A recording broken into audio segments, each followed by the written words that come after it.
మొదటిగా తండ్రి దేవుడికి ప్రభుని యేసుక్రీస్తునామమున కృతజ్ఞతాస్తుతులు స్తోత్రాలు సమర్పించుకుంటూ చేరొచ్చిన మీ అందరికీ ప్రభుని యేసుక్రీస్తునామమున వందనాలు సమర్పించుకుంటున్నాను. మీ అందరికీ వందనాలు. మనం అనేక దినాలుగా అంశాల వైజ్గా మనం నేర్చుకుంటూ రావడం జరిగింది. అయితే ఆత్మ సంబంధమైన పాఠాలు మన యొక్క జీవితంలో అవసరము.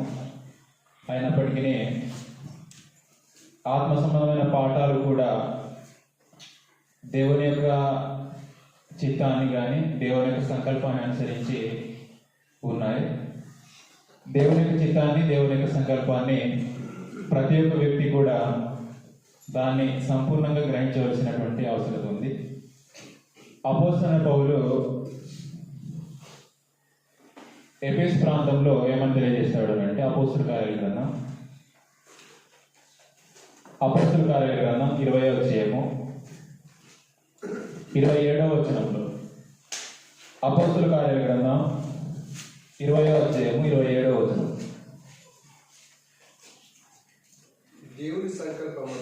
దేవుని సంకల్పం అంతయు మీకు తెలుపకుండా నేనేమీ దాచుకొనలేదు అని అన్నాడు.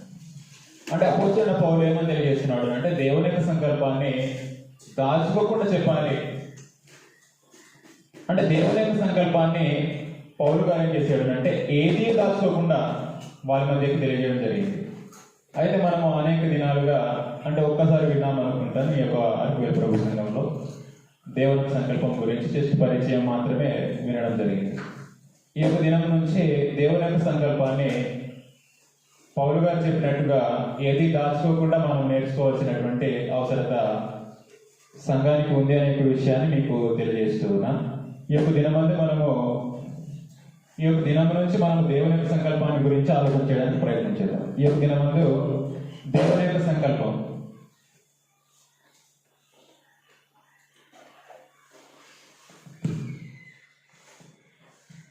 అంశం పేరు దేవుని యొక్క సంకల్పం.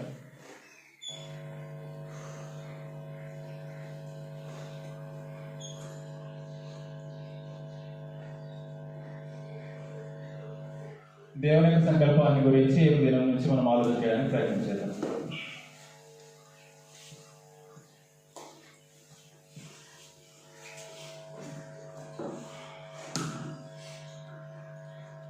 దేవుని యొక్క సంకల్పాన్ని మనము ప్రతి ఒక్కరు కూడా తెలుసుకోవాల్సినటువంటి బాధ్యత మనకుంది.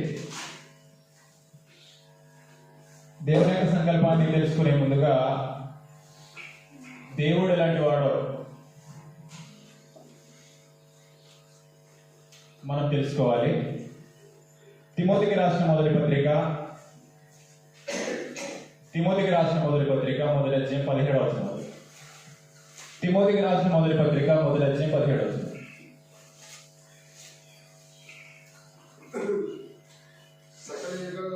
సకల యుగాల్లో రాజయుండి అక్షయుడును అదృశ్యుడునగు అద్వితీయ దేవునికి ఘనతయు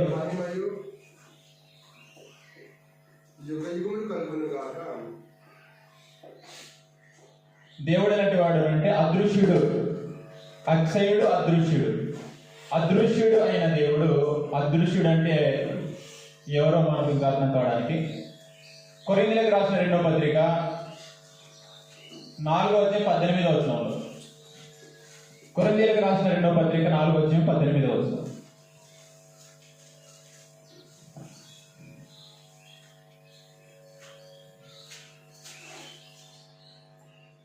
కొరింథీయులకు రాసిన పత్రిక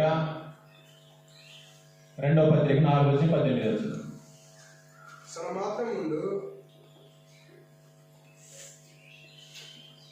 కొరింథీయులకు రాసిన 2వ పత్రిక 4వ అధ్యాయం 18వ వచనం. ఎలైనగా దృశ్యమైనవి ఆనిత్యములు, అదృశ్యమైనవి అంటే నిత్యములు.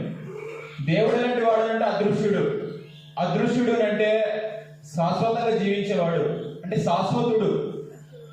అదృశ్యుడైన దేవుడు అదృశ్యమైనవి ఎలాంటివి అంటే నిత్యములు, అవి శాశ్వతమైనవి. దేవుడు ఎలాంటి వాడు అంటే శాశ్వతుడు, శాశ్వతంగా తాను జీవించేవాడు. దేవుడు శాశ్వతమైన వాడు, దేవుడు నిత్యుడు. ఎస్ఐ గ్రంథము 40:28. ఎస్ఐ గ్రంథం 40:28. ఎస్ఐ గ్రంథం 40:28.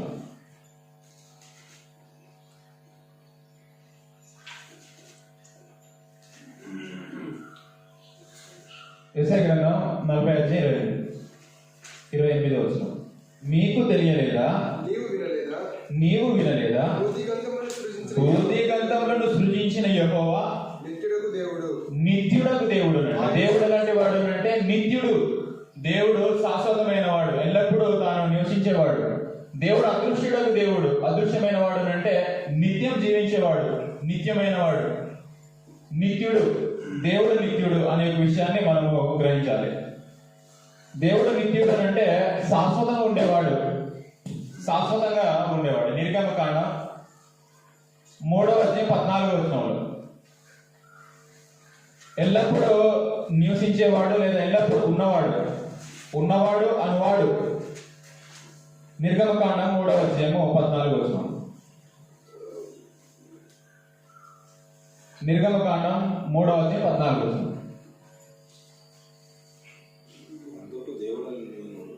అందుకు దేవుడైన నేను ఉన్నవాడను,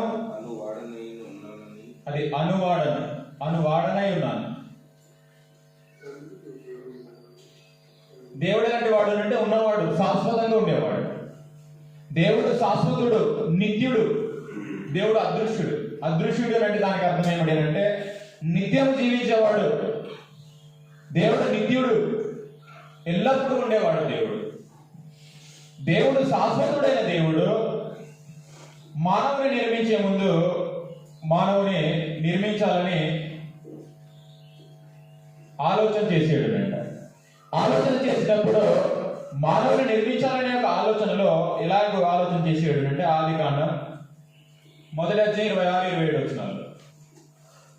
దేవుని యొక్క సంకల్పించాడు. శాశ్వతుడైన దేవుడు శాశ్వతమైన మానవునిగా నిర్మించాలని దేవుడు కోరిక కలిగి ఉన్నాడు లేదా సంకల్పించాడు. దేవుడు మన స్వరూపమందు మన పోలిక చొప్పున, అది దేవుని యొక్క పోలిక, దేవుని యొక్క స్వరూపం అన్నది నరునికి ఇవ్వాలని తాను అనుకున్నాడు. దేవుడు తన యొక్క పోలిక,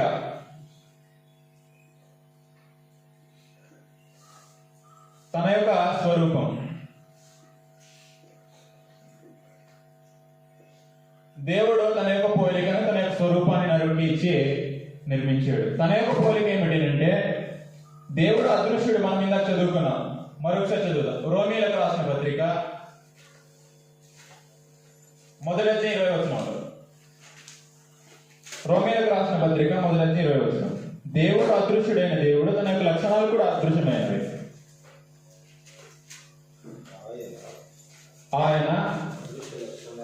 ఆయన అదృశ్య లక్షణములు అనగా ఆయన నిత్య శక్తియు దేవత్వమును జగదుత్పత్తి మొదలుకొని సృష్టింపబడిన వస్తువులను ఆలోచించడం వల్ల తేటపడుతున్నారు. దేవుని యొక్క లక్షణాలు అదృశ్యమైనవి,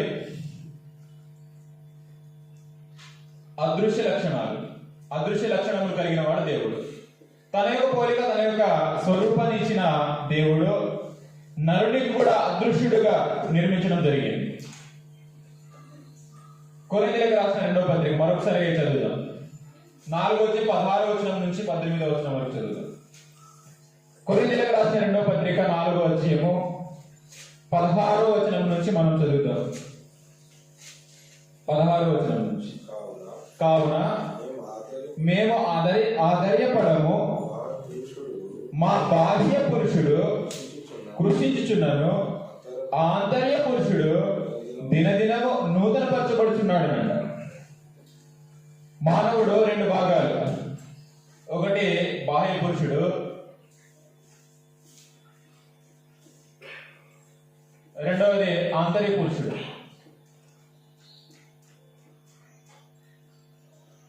బాహ్య పురుషుడైన వాడు దేహము, ఆంతరిక పురుషుడు అంటే ఆత్మ. దేవుడు తన యొక్క స్వరూపాన్ని, తన యొక్క పోలికను దేనిలో ఇచ్చాడు అంటే ఆత్మలు ఇచ్చాడు. మీరు గమనించండి, దేవుడు శాశ్వతుడైన దేవుడు తాను ఎలాగైతే అదృశ్యమైన వాడో నరుని నిర్మించినప్పుడు కూడా అదృశ్యమైన వాడుగానే నిర్మించాడు. అది ఎలాగో చదువుదాం. 17వ మేము దృశ్యమైన వాటిని చూడగా అదృశ్యమైన వాటిని నిదానించి చూస్తున్నాము గనుక క్షణమాత్రముండు మా చులకని శ్రమ మా కొరకు అంతకంతకు ఎక్కువ నిత్యమైన మహిమాభారమును కలుగజేయుచున్నది. ఏలైనగా దృశ్యమైనవి ఆ నిత్యములు, అదృశ్యమైన నిత్యములు. నరుడు రెండు భాగాలు. ఒకటి దేహము, రెండోది ఆత్మ. దేహము పాడైపోతుంది, దేహము అనిత్యము.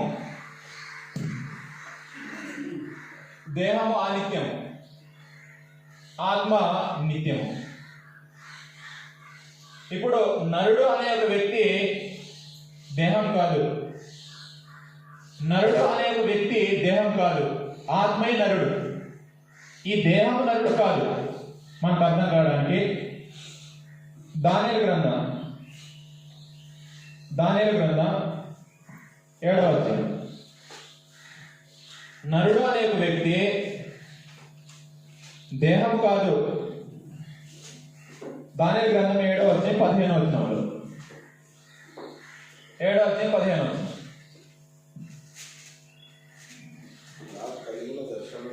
నాకు కలిగిన దర్శనములు నన్ను కలవరపరుచున్నందున దానియేలును నేను నా దేహంలో మనోదుఖం గలవాడినైతే అనేసి అంటున్నాడు. ఇక్కడ దానియేలు ఏమని మాట్లాడుకుంటున్నాడు అంటే దానియేలు నేను అనేసి దేనికి మాట్లాడుతున్నాడు అంటే ఆత్మ గురించి మాట్లాడుతున్నాడు.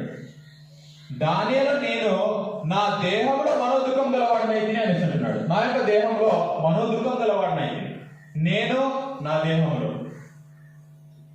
మీరు గుర్తించాలి, మానవుడు అంటే నువ్వు అంటే దేహం కాదు, దేహం నువ్వు కాదు, ఆత్మ నువ్వు. ఇక్కడ దానియేలు కూడా అదే తెలియజేస్తున్నాడు.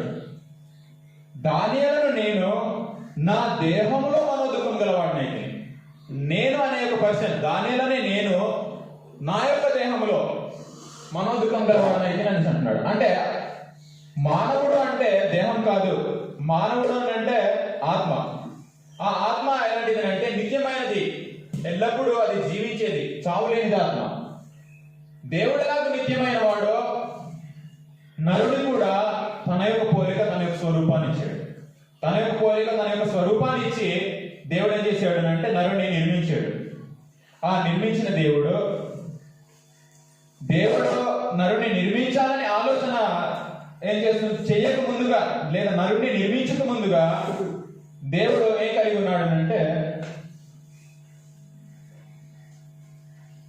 లేదా మనకి ఇంకా అర్థం కావడానికి, దేవుడు నరులను రెండు భాగాలుగా సృజించాడు. సృజించడానికి ఇంకా మనం బలపడడానికి కొన్ని వచనాలు చదువుదాం. నిర్గమకాండం 3వ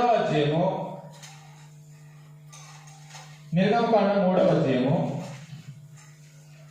దేవుడే నరుని నిర్మించాడు. ఎలా నిర్మించాడు అంటే రెండు భాగాలుగా. ఒకటి మన్ను, రెండో ఆత్మ. నిర్గమకాండం 3వ అధ్యాయము,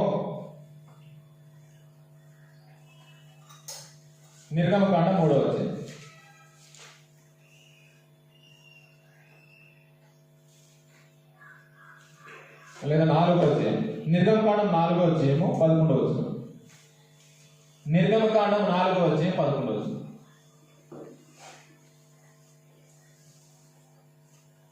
నిర్గమకాండం 4వ అధ్యాయం 11వ వచనం. యెహోవా మానవులకు నోరిచ్చిన వాడెవడు? మూగవానినే గాని, చెవిటివానినే గాని, దృష్టి గలవానినే గాని, గ్రుడ్డివానినే గాని అది పుట్టించిన వాడెవడు అని ప్రశ్నిస్తున్నాడు. పుట్టించిన వాడు ఎవడు అని ప్రశ్నించి సమాధానం కూడా తానే చెప్తున్నాడు. యెహోవానైనా నేనే కదా అని చెప్తున్నాడు. అంటే దేవుడు ఏం చేస్తున్నాడు అంటే మానవులను పుట్టిస్తున్నాడు. దేవుడు ఏం చేస్తున్నాడు అంటే మానవులను పుట్టిస్తున్నాడు.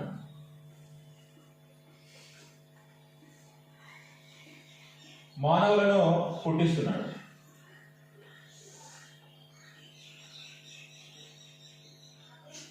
దేవుడు మానవులు పుట్టిస్తున్నాడు. ఎలా పుట్టిస్తున్నాడు అని అంటే మనకి ఇంకా అర్థం కావడానికి కీర్తన గ్రంథం లేదా 100వ కీర్తన 3వ వచనం. 100వ కీర్తన 3వ వచనం.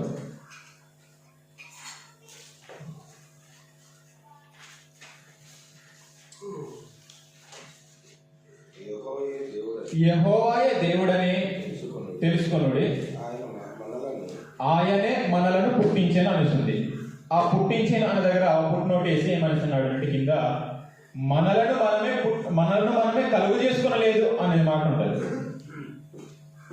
మనలను మనమే కలుగు చేసుకోలేదు, మనల్ని మనమే సృజించుకొనలేదు అని.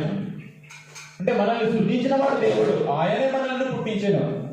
దేవుడే మనల్ని పుట్టిస్తున్నాడు.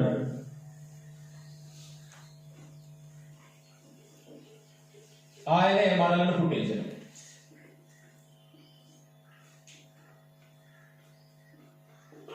దేవుడే మనల్ని పుట్టిస్తున్నాడు. ఎలా పుట్టిస్తున్నాడు అంటే దావీదు చెప్పినట్టుగా 139వ కీర్తన 13-14 వచనాల్లో, 139వ కీర్తన 13-16 వచనాల్లో ఎలా మనల్ని పుట్టిస్తున్నాడు అనేసి అంటే తల్లి గర్భంలో మనల్ని పుట్టిస్తున్నాడు. 139వ కీర్తన 13-14-16 వచనం వరకు మనం చదివినప్పుడు ఇలా రాయబడింది. నా అంతరింద్రియములను నీవే కలుగు చేసేది, నా తల్లి గర్భమందు నన్ను నిర్మించిన వాడు నీవే అని. మనల్ని ఎలా పుట్టిస్తున్నాడు అంటే తల్లి గర్భమందు పుట్టిస్తున్నాడు. తల్లి గర్భము ద్వారా మనల్ని పుట్టిస్తున్నాడు. తల్లి గర్భమందు నిర్మించిన వాడు నీవే.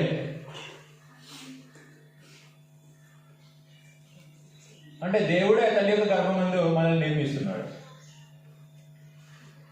తల్లి గర్భమందు మనల్ని నిర్మిస్తున్న దేవుడు ఒక వ్యక్తికి 2 భాగాలుగా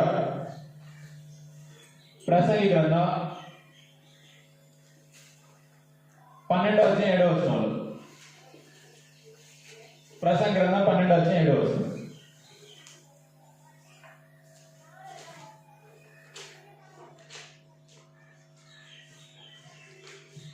ప్రసంగి గ్రంథము 12-7. మన్నైనది వెనకటి వలనే మరలా భూమికి చేరును, ఆత్మ దాని దయచేసిన దేవుని యొద్దకు మరలా పోవును. ఎలాగో మనల్ని పుట్టిస్తున్నాడు, నిర్మిస్తున్నాడు అంటే మన్ను, తర్వాత ఆత్మ, 2 భాగాలుగా నరుని పుట్టిస్తున్నాడు. ఆ 2 భాగాలుగా దేవుడు మనల్ని పుట్టించిన దేవుడు. నరులను పుట్టించక ముందు దేవుడు తాను తగులుబడి లెక్క చూసుకున్నాడు అంట.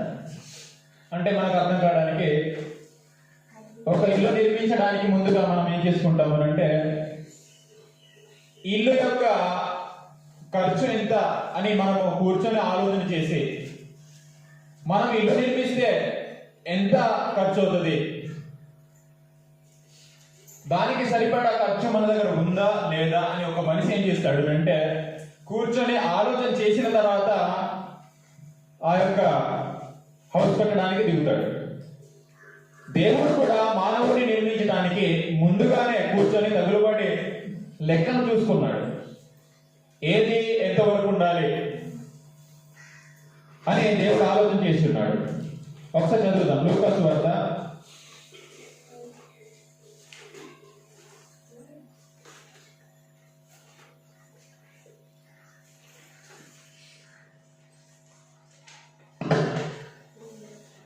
12 మనము రెండు విషయాలు ఆలోచించాము. దేవుడు అంటే వాడు అంటే శాశ్వతమైన వాడు. శాశ్వతమైన దేవుడు మానవుని కూడా శాశ్వతమైన వాడుగా నిర్మించడం జరిగింది. శాశ్వతమైన వాడుగా నిర్మించిన దేవుడు సంకల్పం కలిగిన వాడు. మొదటి పాయింట్ ఏమిటంటే సంకల్పము.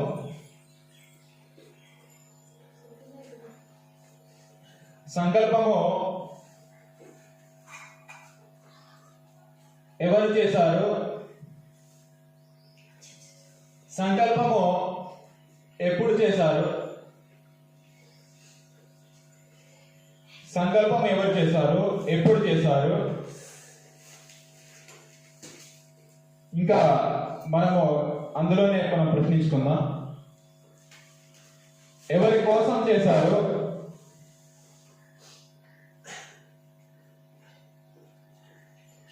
ఎవరి నందు చేశారు?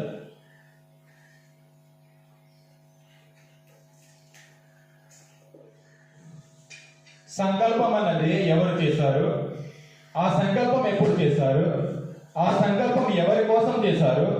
ఆ సంకల్పము ఎవరి నందు చేశారు? ఆ యొక్క విషయాల్లో మనం ఆలోచించేద్దాం. దేవుడు సంకల్పం ఎలా సంకల్పం చేసాడు అంటే మనకు అర్థం కావడానికి చిన్న ఎగ్జాంపుల్ చదువుదాం. లూకాసు వార్త 14 వచ్చాము. లూకాసు వార్త 14 వచ్చాము.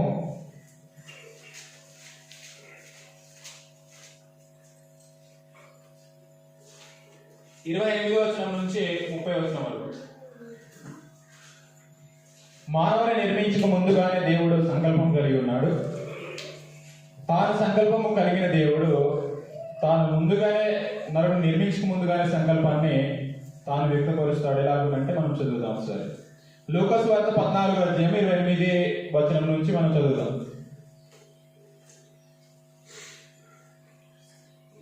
మీలో ఎవడైనా ఒక గోపురం కట్టింపగోరిన ఎడల దాన్ని కొనసాగించుటకు కావలసిన తన యొక్క ఉన్నదో లేదో అని కూర్చుండి తగులబడి మొదట లెక్క చూసుకున్నాడా అని అంటున్నాడు. తగులబడి అనేది ముందుగానే లెక్క చూసుకుంటాడు.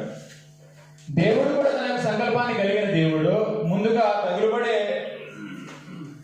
చూసుకుంటున్నాడు. తగులబడి అనేది ఆలోచన చేస్తాడు. 29వ వచనంలో చూచుకొనని ఎడల అతడు దాన్ని పునాది వేసి ఒకవేళ దాన్ని కొనసాగింపలేకపోయినందున చూచు వారందరూ ఈ మనుషుడు కట్ట మొదలుపెట్టాను గాని కొనసాగింపలేకపోయినని అతని చూచి ఎగతాళి చేసాగుదురు అని. అంటే ఏదైనా చేయాలని అని అనుకున్నప్పుడు తగులబడి అన్నది లెక్క చూసుకోవాలన్నట.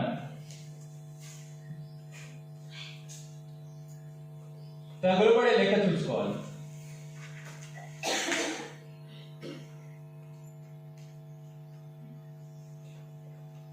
తగులబడి అనేది లెక్క చూసుకోవాలి. తగులబడి లెక్క చూసుకోకుండా దిగితే అది పూర్తి అవ్వదునంట. దేవుడు మానవుడిని నిర్మించక ముందుగానే దేవుడు ఒక సంకల్పం కలిగి ఉన్నాడు.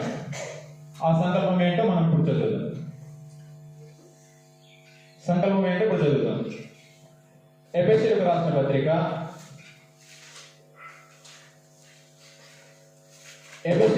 పత్రిక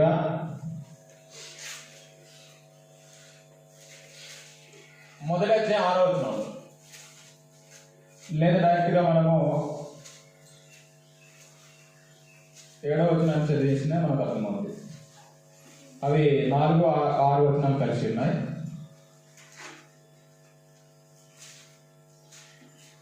దేవుని కృపా మహాదైశ్వర్యం బట్టి లేదా 4, 6 వచనం చదువుతాం. 4, 6 వచనం ఎట్లనగా తన ప్రియుని యందు తాను ఉచితముగా మనకు అనుగ్రహించిన తన కృపా మహిమకు కీర్తి కలుగునట్లు తన చిత్త ప్రకారమైన అది దేవుని యొక్క చిత్తాన్ని అనుసరించి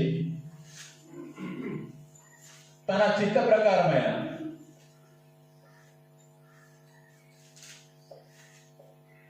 తన చిత్త ప్రకారమైన దయా సంకల్పమునంట. దేవునికి సంకల్పం ఉంది, అది తన యొక్క చిత్తం అనుసరించింది, తన యొక్క కోరిక అనుసరించిన ఆ సంకల్పం. తన చిత్తానుసారమైన దయా సంకల్పం చొప్పున దేవునికి సంకల్పం కలదు. అది దేవుని చిత్తం, తన చిత్తం. తిమోతికి రాసిన 2వ పత్రిక 1వ అధ్యాయము 9-10 వచనాలు. దేవుడు తనకొక సంకల్పం ఉంది, తన చిత్త ప్రకారమైన దయా సంకల్పం ఉంది. తిమోతికి రాసిన 2వ పత్రిక 1వ అధ్యాయము 9-10 వచనాలు. మన క్రియలను బట్టి కాక తన స్వకీయ సంకల్పమును బట్టి అనాది కాలముననే క్రీస్తు యేసునందు మనకు అనుగ్రహింపబడినది, క్రీస్తు యేసును మన రక్షకుని ప్రత్యక్షత వలన బయలుపరచబడినదియునైనా తన కృపను బట్టి మనల్ని రక్షించి పరిశుద్ధమైన పిలుపుతో ఆయన మనలను పిలిచెను. ఆ క్రీస్తు యేసు మరణమును నిరర్ధకము చేసి జీవమును అక్షయతను సువార్తలను వెలుగులోకి తెచ్చెను. మన క్రియలను బట్టి కాక తన స్వకీయ సంకల్పమును బట్టి దేవునికి సొంత సంకల్పం ఉంది. తన స్వకీయ సంకల్పం ఉంది. దేవునికి స్వకీయ సొంత సంకల్పం ఉంది. దేవునికి తన చిత్తానుసారమైన సంకల్పం ఉంది. దేవునికి తన స్వకీయ సంకల్పం ఉంది, సొంత సంకల్పం ఉంది. ఆ సంకల్పం ప్రకారంగా పేతురు రాసిన 1వ పత్రిక 1వ అధ్యాయము 20-21 వచనాలు. ఆయన జగత్తు పునాది వేయబడక మునుపే నియమింపబడెను కానీ తను మృతుల్లో నుండి లేపి అది తనకు మహిమనిచ్చిన దేవుని ఎడల తన ద్వారా విశ్వాసులైన మీ నిమిత్తము కడవరి కాలంలో యందు ఆయన ప్రత్యక్షపరచబడెను. మీరు గమనించండి, దేవునికి తన చిత్తానుసారమైన సంకల్పం ఉంది, దాన్ని దయా సంకల్పం అనేసి అన్నాడు. తన స్వకీయ సంకల్పం ఉంది, ఆ సంకల్పం అనుసరించి ఆయనను నియమించాడు. ఆయనను యేసు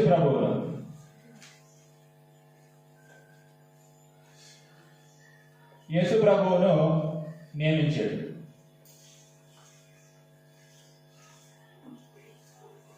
ఎప్పుడు నియమించాడు అంటే ఆదిలోనే నియమించాడు. సంకల్పము ఎవరు చేశారు అనేసి అంటే, సంకల్పం అన్నది దేవుడు చేశాడు. సంకల్పం ఎవరిది అంటే దేవునిది. అది స్వకీయ సంకల్పము, తన చిత్త ప్రకారమైనటువంటి సంకల్పము. ఆ సంకల్పము చేసిన దేవుడు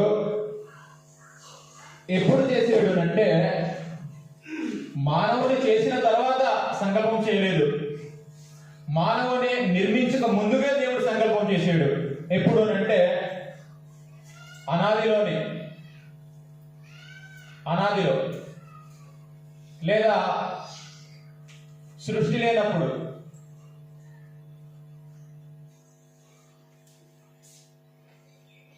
మానవుని నిర్మించక ముందుగానే దేవుడు సంకల్పం కలిగి ఉన్నాడు.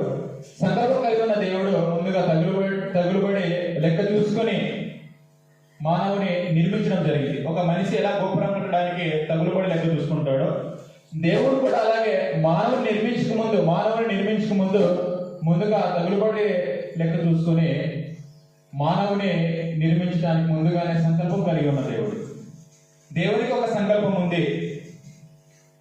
ఆ సంకల్పం అనుసరించి ఏం చేశాడు అంటే యేసుప్రభుని నియమించాడు. సంకల్పం అనుసరించి యేసుప్రభుని నియమించాడు. ఎందు నిమిత్తం నియమించాడు అంటే మరొకసారి మనము 18వ వచనం చదివితే ఇంకా అర్థమవుతుంది. ఎందు నిమిత్తమో యేసుప్రభుని నియమించాడు. 18వ వచనం చదువుతాం.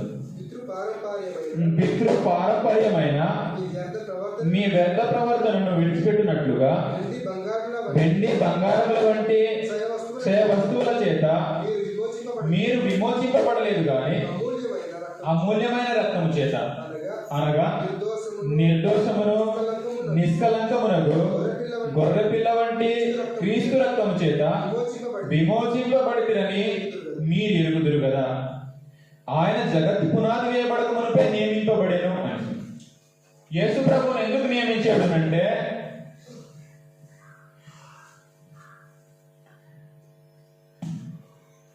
పాప విమోచన కొరకు.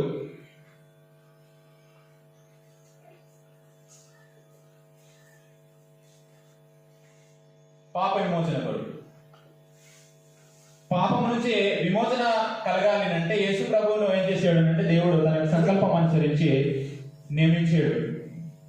నియమించిన దేవుడు తన యొక్క ప్రియకుమారుని ద్వారా లేదా తన యొక్క కుమారుని ద్వారా పాపాలకు యేసు ప్రభు యొక్క రక్తము ద్వారా అందరి పాపాలను ఏం చేశాడు అంటే కడిగాడు.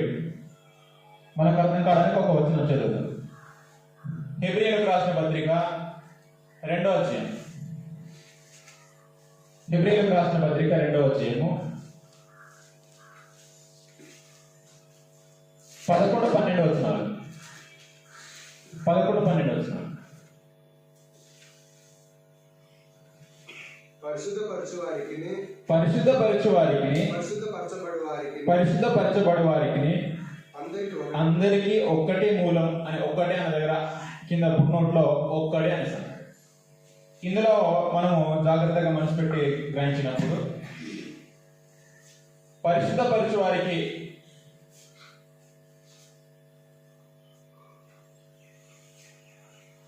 పరిశుద్ధ పరచువాడు ఎవరు అంటే దేవుడు. పరిశుద్ధ పరచబడేవారు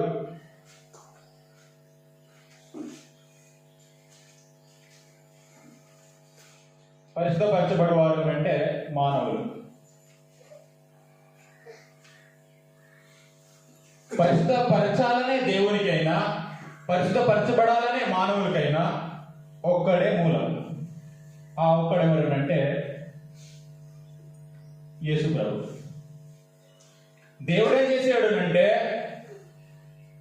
మానవుడిని నిర్మించక ముందుగానే సంకల్పం కలిగి తగులుపడి లెక్క చూసుకొని దిగాడు దేవుడు. మానవుడు నిర్మించక ముందుగానే మానవుడు పాపం చేసిన నా నుంచి దూరం అయిపోతే వారిని ఎలాగో నా దగ్గర చేర్చుకోవాలి అంటే పాపము కడిగి పరిశుద్ధపరిచి తన ఎంత చేర్చుకోవాలి. అది దేవుని యొక్క సంకల్పం. అలాంటి సంకల్పం కలిగిన దేవుడు యేసు ప్రభు ద్వారా పాప విమోచన అనేది కలిగించాలి. పరిశుద్ధపరచాలనే దేవునికి ఒక్కడే మూలం యేసు ప్రభు. తాను చావాలి, చస్తేనే ఒక పాపిని పరిశుద్ధపరచగలడు. ఒక మానవుడు పరిశుద్ధపరచబడాలి, నా పాపాన్ని కడిగి వేసుకోవాలన్నా ఒక్కడే మూలం ఆయన యేసు ప్రభు. కాబట్టి దేవుని యొక్క సంకల్పం ఎవరు చేశారు అంటే దేవుడు చేశారు. ఎప్పుడు చేశాడు అంటే అనాదిలోనే, సృష్టి లేనప్పుడే లేదా అనాదిలోనే చేశాడు. ఎవరి కోసం చేశాడు అనేసి అంటే మానవుని కొరకు, మనల్ని బట్టి మానవుని కొరకు దేవుడు సంకల్పం చేశాడు. మానవుని కొరకు సంకల్పం చేశాడు. రక్షణ సంకల్పం. రెండవది ఎఫెసీయులకు రాసిన పత్రిక 3వ అధ్యాయము 8-11 వచనాలు. దేవుడు రక్షణ సంకల్పాన్ని చేశాడు.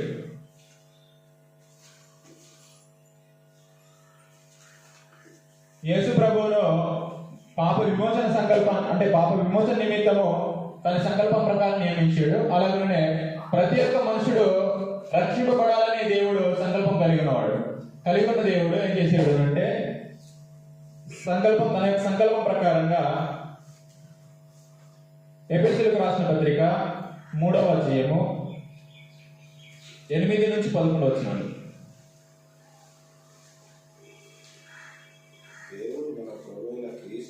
దేవుడు మన ప్రభువైన యేసుక్రీస్తునందు చేసిన నిత్య సంకల్పం చొప్పున, దేవుడు మన ప్రభువైన యేసుక్రీస్తునందు చేసిన నిత్య సంకల్పం చొప్పున ఏం చేశాడు అంటే నిత్య సంకల్పము చెప్పున పరలోకములో ప్రధానులకును అధికారులకును సంఘము ద్వారా తన యొక్క నానా విధమైన జ్ఞానం ఇప్పుడు తెలియబడవాలని ఉద్దేశించి తన యొక్క సంకల్పములో సంఘాన్ని ఏర్పాటు చేయాలని సంకల్పించాడు. అది నిత్య సంకల్పం. సంఘము అంటే ఏంటో మనకు అర్థం కావాలి. సంఘము అంటే ఎవరు అంటే, సంఘము అంటే దానికి నిర్వచనం ఏమిటంటే, కొరింథీయులకు రాసిన మొదటి పత్రిక 1వ అధ్యాయం 2వ వచనంలో సంఘము అంటే ఒక బిల్డింగ్ కాదు, లేదా ఒక గ్రూప్ కాదు. సంఘం అంటే ఏంటో దాని యొక్క నిర్వచనాన్ని మనం చదువుతాం. కొరింథీయులకు రాసిన మొదటి పత్రిక 1వ అధ్యాయం 2వ వచనంలో, కొరింథీయులో ఉన్న దేవుని సంఘమునకును అనగా క్రీస్తునందు పరిశుద్ధపరచబడిన వారే పరిశుద్ధులుగా ఉండడం పిలువబడిన వారి, అంటే పరిశుద్ధపరచబడిన సమూహమే సంఘం. మీరు గమనించండి, దేవుడు ప్రతి ఒక్కరు కూడా రక్షింపబడాలి. రక్షింపబడిన వాడు మాత్రమే సంఘం. రక్షణ లేనివాడు సంఘంలో చేర్చబడడు. రక్షణ పొందుతున్న వారిని అనుదినము ప్రభు వారితో చేర్చుండెను అనే ఒక మాట మనం చదువుతాం. అపోస్తలుల కార్యాల గ్రంథం 2వ అధ్యాయం 47వ వచనం. రక్షణ పొందుతున్న వారిని ప్రభు ఏం చేస్తున్నాడు అంటే అనుదినము వారితో చేర్చున్నాడు. ఆనందముతోను నిష్కపటమైన హృదయముతోను ఆహారం పుచ్చుకొనుచుండేది. మరియు ప్రభువు రక్షణ పొందుతున్న వారిని అనుదినము వారితో చేర్చుండెను. రక్షణ పొందిన జనులే సంఘము. సంఘంలో చేర్చబడాలి అంటే రక్షణ పొందినవాడు మాత్రమే సంఘంలో చేర్చబడతాడు. వాడే సంఘంలో పిలువబడతాడు. సంఘము కాకుండా ఎవరు కూడా రక్షణని పొందలేరు. సంఘంలో ఉన్నవారు మాత్రమే రక్షణ పొందినవారు. సంఘంలో బయట ఉండి ఎవరికి రక్షణ లేదు. కాబట్టి మనము 2 విషయాలు ఆలోచన చేసేది. సంకల్పము ఎవరు చేశారు, ఎప్పుడు చేశారు, ఎవరి కోసం చేశారు, ఎవరి నందు చేశారు అనే విషయాలను మనం 4 ప్రశ్నలు వేసుకున్నాం. మొదటి ఒక ప్రశ్నకు సంకల్పము ఎవరు చేశారు అంటే దేవుడు చేశాడు. అది తన యొక్క చిత్త ప్రకారమైన దయా సంకల్పం. అది దేవుని యొక్క సొంత సంకల్పం, స్వకీయ సంకల్పం అని ఆలోచించేసింది. రెండవది ఎప్పుడు చేశారు, ఎప్పుడు సంకల్పం చేశాడు అంటే అనాదిలో, ఈ భూమి ఆకాశాలు సృజించక ముందు అనాదిలో చేశాడు. ఎవరి కోసం చేశాడు అంటే మానవుల కొరకు పాప విమోచన అన్నది కలగాలని మానవుల కొరకు చేశాడు సంకల్పం. ఎవరి నందు చేశాడు అంటే యేసుక్రీస్తు నందు చేశాడు. ఇంకా మనం ఆలోచన చేద్దాం. మూడవది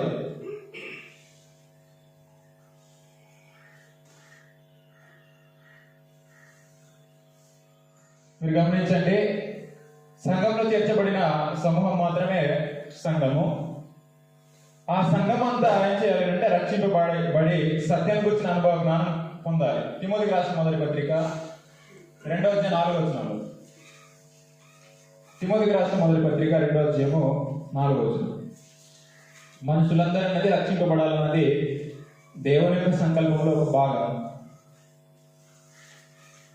తిమోతికి రాసిన మొదటి పత్రిక 2వ అధ్యాయం 4వ వచనం, ఆయన మనుషులందరూ అదే రక్షణ పొందాలి. రక్షణ పొంది సత్యమును గురించిన అనుభవ జ్ఞానం గలవారై ఉండవలనని అది కోరిక కలిగి ఉన్నాడు దేవుడు.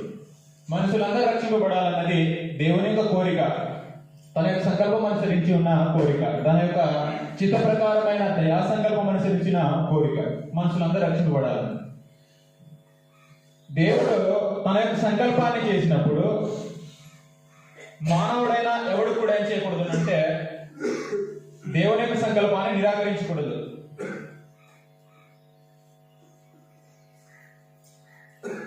దేవుని యొక్క సంకల్పమును నిరాకరించకూడదు. దేవుడు సంకల్పించిన దాన్ని మనుషుడు నిరాకరించకూడదు. కానీ నిరాకరించిన జనులు ఉన్నారు. వారెవరో మనం చదువుదాం. లూకా సువార్త 7వ అధ్యాయం 30వ వచనం, లూకాసు వార్త 7:30. దేవుని యొక్క సంకల్పాన్ని నిరాకరించిన జనులు. మనము కూడా దేవుని యొక్క సంకల్పాన్ని నిరాకరించుకోకుండా చూసుకోవాల్సినటువంటి జాగ్రత్త మనకుంది. పరిసయ్యులను ధర్మశాస్త్రోపదేశకులను అతని చేత బాప్తిజం పొందగా తమ విషయమైన దేవుని సంకల్పమును నిరాకరించారు. ధర్మశాస్త్ర ఉపదేశకులు పరిసయ్యులు దేవుని యొక్క సంకల్పాన్ని నిరాకరించారు. దేవుని సంకల్పమును నిరాకరించారు.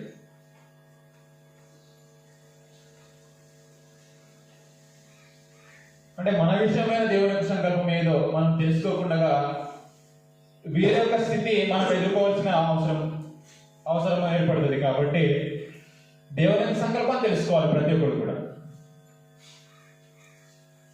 బోధించే వ్యక్తి దేవుని యొక్క సంకల్పం పట్ల బాధ్యతగా తాను ప్రకటించాలి. పౌలు గారు చెప్పినట్లుగా దేవుని సంకల్పం అంతయు మీకు తెలియజేయకుండా నేను ఏమీ దాచుకోలేదు అని అన్నాడు. బోధించే వ్యక్తి దేవుని యొక్క సంకల్పాన్ని ఏమీ దాచుకోకుండా చెప్పాలి. అలాగనే వింటున్న ప్రతి వ్యక్తి కూడా దేవుని యొక్క సంకల్పాన్ని గురించి తెలుసుకోవాల్సినటువంటి బాధ్యత కలిగి ఉండాలి. ఎందుకనంటే దేవుని సంకల్పాన్ని గురించి తెలుసుకోకపోతే, సరైన అవగాహన లేకపోతే పరిసయ్యులు ధర్మశాస్త్రోపదేశకులు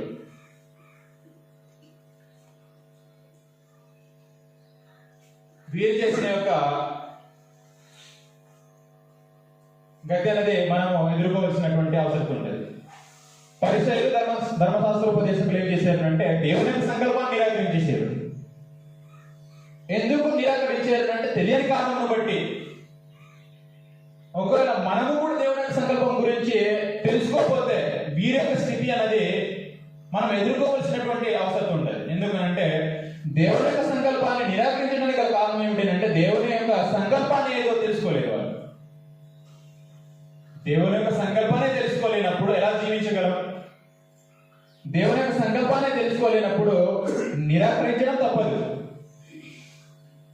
నిరాకరిస్తున్నాం. ఎలా నిరాకరిస్తామో ఇంకా నేను క్లియర్గా తర్వాత ఎక్స్ప్లెయిన్ చేస్తాను. వీరి యొక్క స్థితి మనలో ఎవరు కూడా ఏర్పడకూడదు. ఇలాంటి స్థితి అనేది ఎప్పుడు కూడా పొందుకోకూడదు. దేవుని యొక్క సంకల్పాన్ని ఎప్పుడు కూడా నిరాకరించకుండా మనం చూసుకోవాల్సినటువంటి అవసరం ఉంది. నేను ఈ 4 విషయాలు వివరించి నేను 2వ పాయింట్కి వెళ్తాను. సంకల్పం ఎవరు చేశారు అనేసి అంటే తండ్రి అనే దేవుడు చేశాడు. ఎప్పుడు చేశాడు అనేసి అంటే అనాదిలోనే మానవుడు నిర్మించక ముందు చేశాడు. ముందున్న సంకల్పం ఇది అనాది సంకల్పం అనేసి అన్నాడు. జగదుత్పత్తి మొదలుకొని అంటే జగత్ పునాది వేయబడక మునిపే చేసిన ఒక సంకల్పం. ఎవరి కోసం చేశారు అంటే మనుషులందరి కోసం.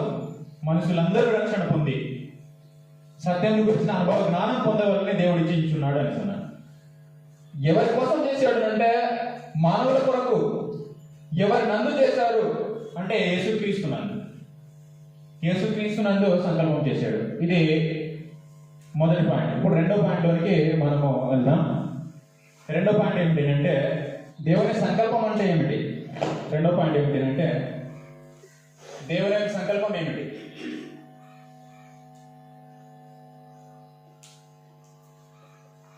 దేవుని యొక్క సంకల్పము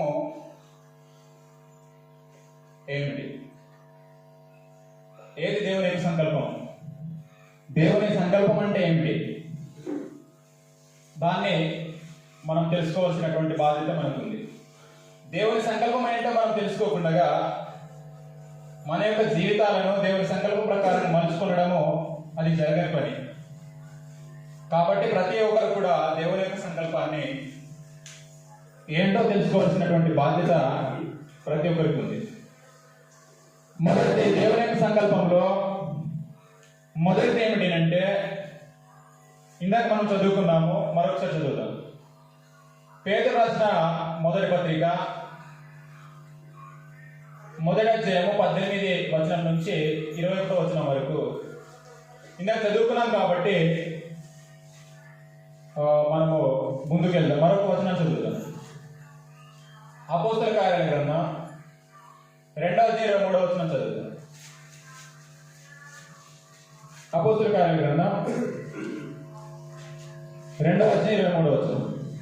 నేను పరిచయం మాత్రమే చేస్తున్నాను ఈ యొక్క దినమందు.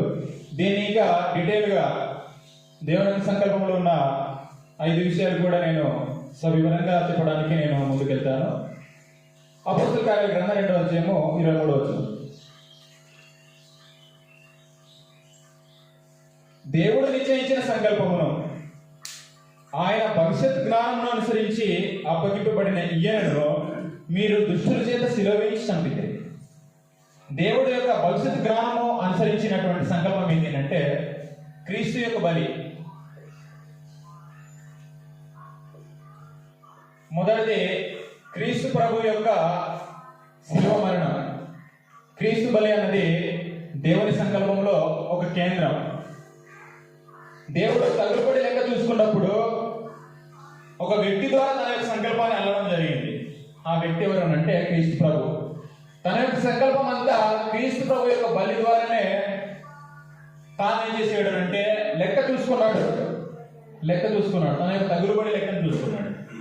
మొట్టమొదటిది దేవుని యొక్క సంకల్పం ఏమిటంటే క్రీస్తు ప్రభు యొక్క బలి. నేను పరిచయం మాత్రమే చెప్తున్నాను, దాన్ని ఇంకా వివరంగా నేను చెప్తాను. కాబట్టి దేవుని యొక్క సంకల్పం ఏదేనంటే యేసు ప్రభు యొక్క మరణం, అది దేవుని యొక్క సంకల్పం, అది క్రీస్తు ప్రభు యొక్క బలి. రెండవది కొరింథీయులకు రాసిన మొదటి పత్రిక, మొదటి అధ్యాయం 21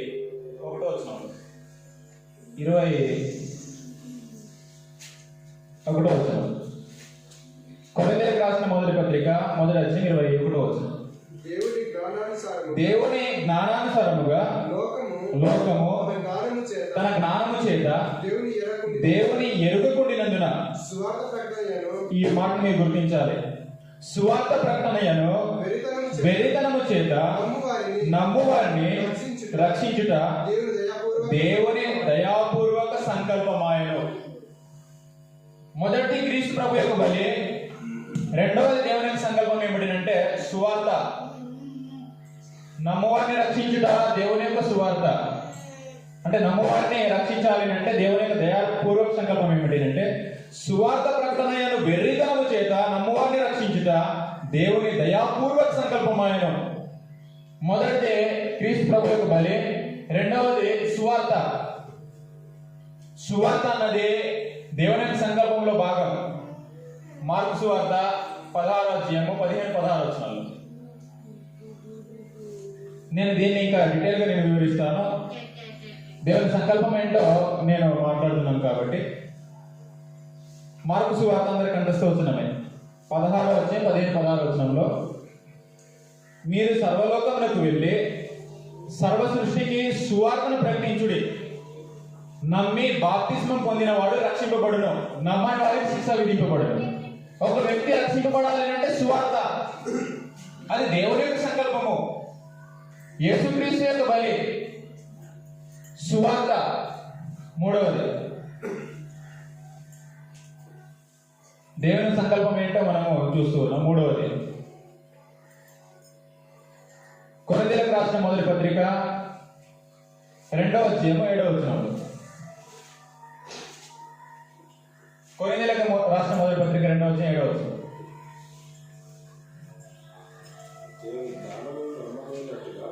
దేవుని జ్ఞానము మర్మమైనట్టుగా బోధించుచున్నాము, ఈ జ్ఞానము మరుగై ఉండెను.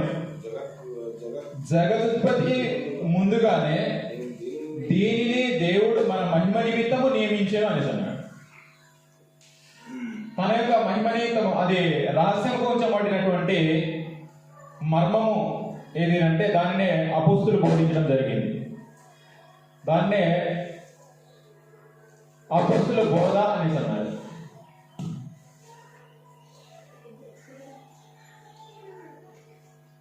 దాన్ని అపోస్తుల బోధ అని అన్నారు.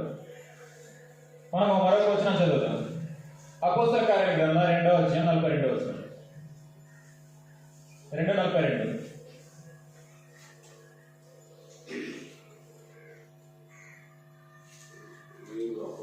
ఆ మర్మమై ఉన్న ఆ యొక్క రహస్యమైనటువంటి ఏమనేసి అన్నాడు అంటే దేవుని జ్ఞానం మర్మమైనట్టుగా బోధించిన ఈ జ్ఞానం మరుగై ఉండేది. ఆ మరుగై ఉన్న యొక్క జ్ఞానాన్ని ఇప్పుడు అపోస్తులు తెలియజేస్తున్నారు. అపోస్తులు తెలియజేస్తున్న కారణంను బట్టి దాన్ని అపోస్తుల యొక్క బోధ అనేసి అన్నాడు. అందులో వీరు అపోస్తుల కార్య గ్రంథం 2:42 వీరు అపోస్తుల బోధ ఎందును, సహవాసమందును, రొట్టె విరుచ ఎందును, ప్రార్థన చేయట ఎందును ఎడతెగక ఉండేది అనేసి అన్నాడు. అపోస్తుల బోధ అన్నది ఎప్పటిది అంటే జగదుత్పత్తి ముందుగానే నియమించినది. అది దేవుని యొక్క సంకల్పం. 4వది గలతీ పత్రిక 4వ అధ్యాయము 4, 5, 6 వచనాలు. అయితే కాలము పరిపూర్ణమైనప్పుడు దేవుడు తన కుమారుని పంపెను. ఆయన స్త్రీ యందు పుట్టి మనము దత్తపుత్రులకు కావాలని ధర్మశాస్త్రములకు లోబడిన వారిని విమోచించుటకై ధర్మశాస్త్రములకు లోబడిన వాడైను. మరియు మీరు కుమారులైనందున అనేసి అన్నాడు. మీరు గమనించండి, మీరు కుమారులైనందున. ఎలా కుమారులయ్యారంటే దత్త స్వీకారమును బట్టి. దేవుని యొక్క సంకల్పం ఏమిటంటే 4వది కుమారులుగా స్వీకరించుట. కుమారులుగా స్వీకరించుట.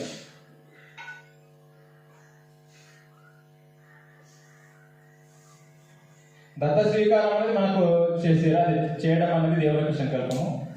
6వ వచనంలో మరియు మీరు కుమారులైనందున నాయన తండ్రి అని మొరపెట్టుదు తన కుమారుని ఆత్మను దేవుడు మన హృదయంలోనికి పంపెను అని చెప్పాడు. ఇంకా మనము దాన్ని ఇక్కడ డీటెయిల్గా మనం వెళ్ళట్లేదు. ఇంకోసారి ఒక వచనం చదువుతాం. యోహాను సువార్త 1వ అధ్యాయం 11వ వచనం, 11, 12 వచనాలు. ఆయన తన స్వకీయుల యొద్దకు వచ్చెను. ఆయన స్వకీయులు ఆయనను అంగీకరింపలేదు. అది ఈ విషయాన్ని గుర్తించాలి. తన ఎందరు అంగీకరించిరో వారందరికీ, అనగా తన నామమునందు విశ్వాసం ఉంచిన వారికి దేవుని పిల్లలగుటకు ఆయన అధికారం, అంటే దేవుని పిల్లలు కుమారులు అనేది అవడానికి అధికారం అనుగ్రహించాడు. అది దేవుని యొక్క సంకల్పం. ఆ కుమారులుగా తాను ఎవరినైతే దత్త స్వీకారం చేసుకున్నాడో వారందరూ వారసులు. 5వది ఏమిటి అంటే మనం ఇలా చదువుకున్నాం. ఎఫెసీయులకు రాసిన పత్రిక 3వ అధ్యాయము 8, 11 వచనాల్లో మనం చదువుకున్నాం కాబట్టి మనం చదవద్దు, ఇంకా ముందుకెళ్తాం. 5వది ఏమిటి అంటే సంఘం.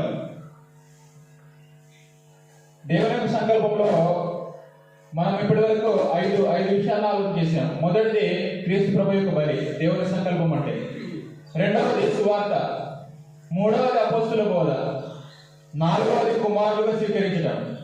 5వది సంఘం. ఇప్పుడు 6వది ఏమిటంటే రోమీయులకు రాసిన పత్రిక 8వ అధ్యాయము 28, 30 వచనాలు. 28, 29 లేదా 30 వచనాల వరకు చదువుతుంది. దేవుని ప్రేమించు వారికి అనగా ఆయన సంకల్పము చొప్పున పిలువబడిన వారికి మేలు కలుగుటకై సమస్తమును సమకూడి జరుగుచున్నామని ఎరుగుదుము. ఎందుకనగా మీరు గమనించాలి, రీజన్ చెప్తున్నాడు. ఎందుకు తన సంకల్పం ప్రకారం పిలిచాడో ఆ రీజన్ ఇప్పుడు మాట్లాడుతున్నాడు 29వ వచనంలో. ఎందుకనగా తన కుమారుడు అనేక సహోదరులలో జ్యేష్ఠుడగునట్లు దేవుడు ఎవరిని ముందు ఎరిగానో వారు తన కుమారునితో సారూప్యం గల వారిని ముందుగా నియమించాడు. తన యొక్క కుమారుని యొక్క సారూప్యత సంపాదించాలి.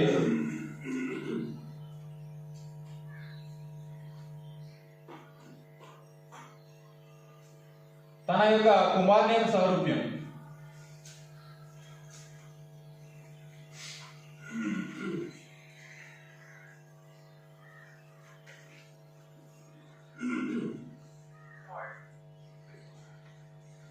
తన యొక్క కుమారుని సారూప్యం గలవారగుట. అంటే తన కుమారుడు ఎలాంటి సంపూర్ణుడో అందరూ కూడా సంపూర్ణుడు కావాలి. ఎఫెసీయులకు రాసిన పత్రిక 4వ అధ్యాయము 11, 12 వచనాలు. ఎఫెసీయులకు రాసిన పత్రిక 4వ అధ్యాయము.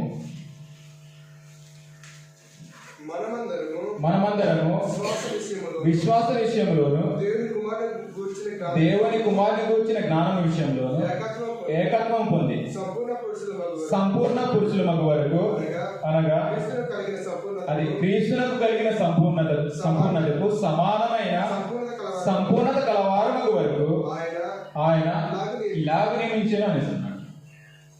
అంటే సమానమైన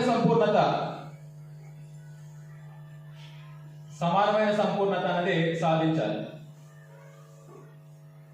ఎలాంటి సమానమైన సంపూర్ణత అంటే తన యొక్క కుమారుడు ఎలాంటి సంపూర్ణుడో, కుమారునితో మనం కూడా ఏం చేయాలంటే సారూప్యం అన్నది సంపాదించాలి.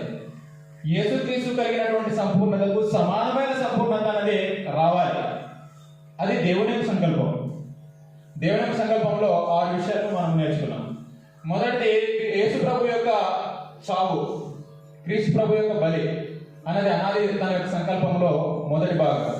ఇదే ఈ సంకల్పానికి కేంద్రం. తన యొక్క మీరు లింకులో గమనించాలి. క్రీస్తు ప్రభు యొక్క బలిని తెలియజేసే యొక్క వార్తయే సువార్త. ఆ సంకల్పమునకు కేంద్రమే క్రీస్తు ప్రభు యొక్క బలి. క్రీస్తుని గురించి ప్రకటించేదే సువార్త.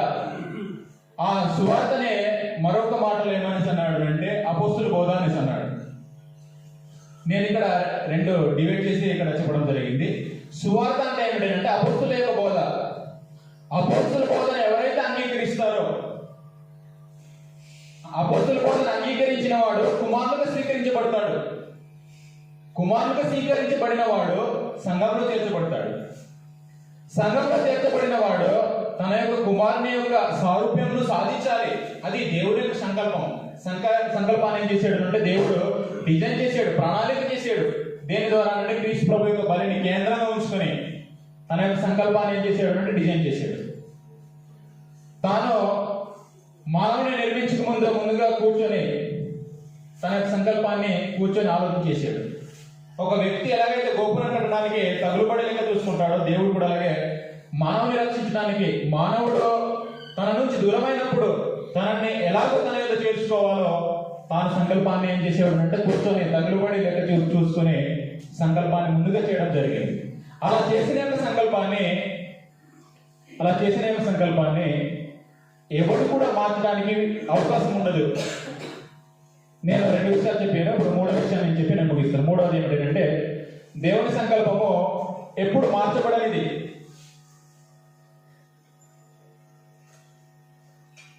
దేవుని సంకల్పము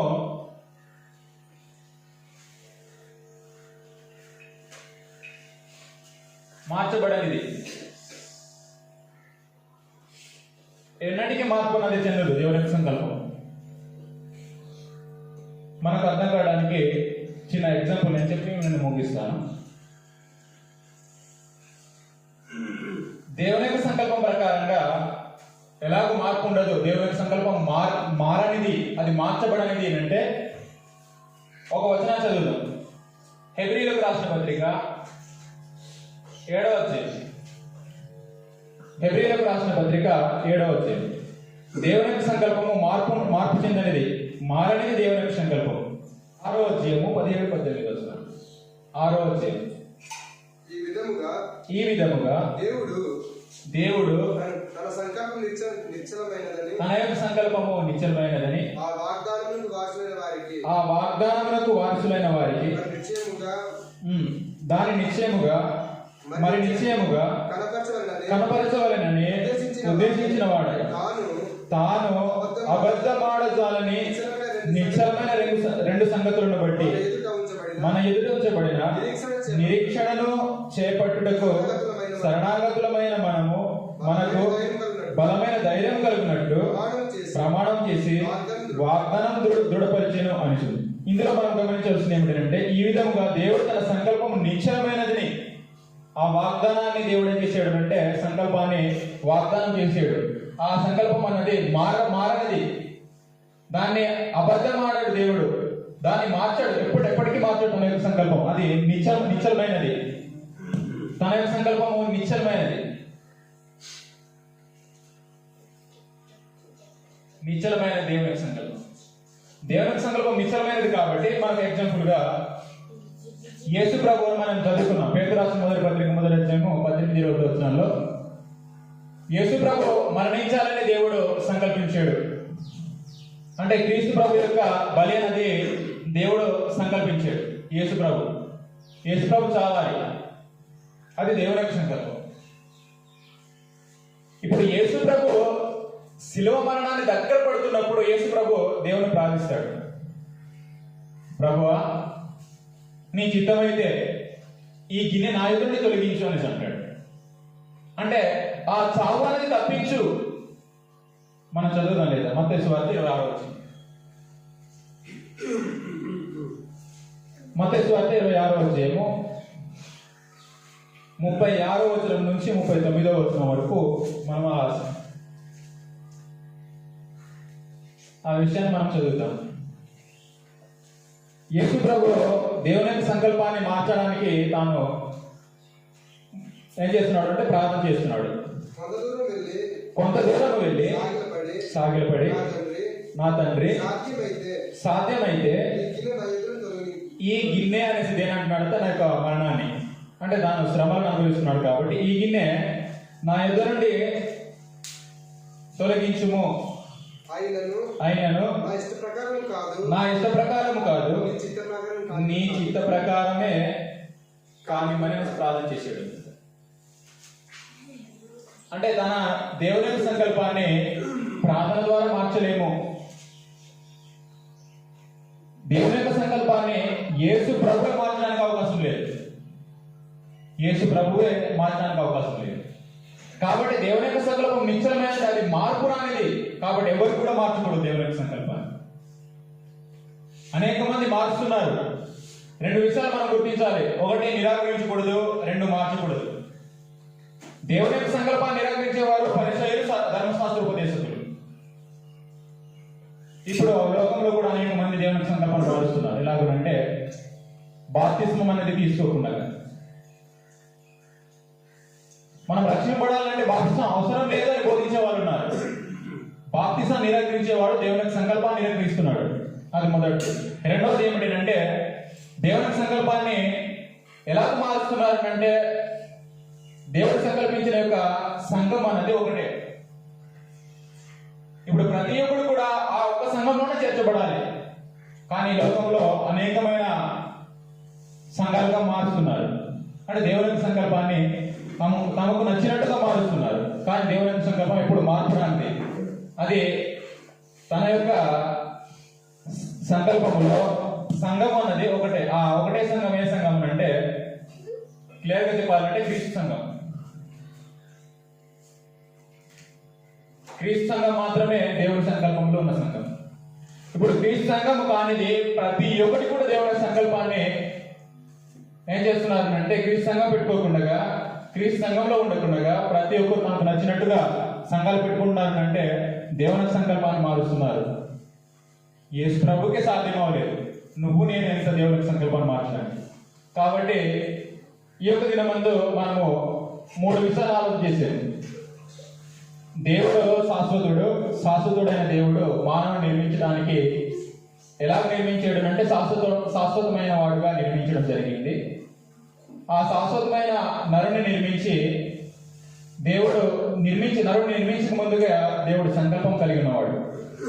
సంకల్పం ఎవరు చేశారు, ఎప్పుడు చేశారు, ఎవరి కోసం చేశారు, ఎవరి నందు చేశారో అని ఆలోచన చేశారు. మనం దాన్ని డీటెయిల్గా ఆలోచన చేయడం జరిగింది. అలాగే రెండవది ఏమిటంటే దేవుని యొక్క సంకల్పం ఏమిటి అంటే ముఖ్యంగా 5 విషయాలు ఉన్నాయి. నేను 6 విషయాలు చెప్పాను. 6 విషయాలు ఎలా చెప్పాను కూడా మీకు వివరించడం జరిగింది. మొదటిది దేవుని యొక్క సంకల్పంలో మొదటిది సంకల్పానికి కేంద్రం ఏమిటి అంటే క్రీస్తు ప్రభు యొక్క బలి.